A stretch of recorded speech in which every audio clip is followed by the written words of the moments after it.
CLO da Chief Learning Officer espezializazio diploma.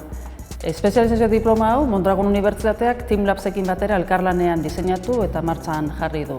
Bere helburua da gaur egungo gizarteako erakunde desberdinek aurkitzen dituzten erronkei aurre egiten laguntzea. ¿Qué me anima a cursar CLO? Pues como digo, ya trabajo en el ámbito de la formación de personas. Normalmente me encuentro con proyectos dentro de organizaciones, la mayoría de ellas empresas, y lo que veo es que hace falta un cambio, tanto en el cómo se plantean estas formaciones desde la propia organización y también hace falta un cambio en las expectativas de las personas.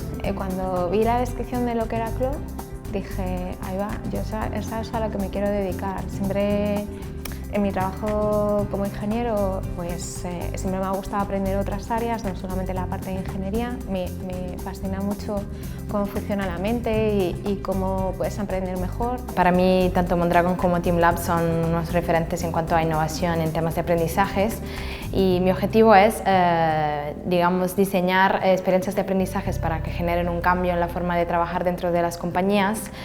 Bueno, yo soy pedagoga, trabajo toda la vida, llevo trabajando toda la vida en temas de aprendizaje y en temas de enseñanza porque me apasiona este tema y he llegado a un momento en que necesito un cambio. Necesito hacer las cosas de manera diferente, pero porque también veo que la sociedad pide hacer procesos de aprendizaje diferentes a los habituales de la formación de toda la vida. CLO egitea erabaki dut, bi arrazoiengatik.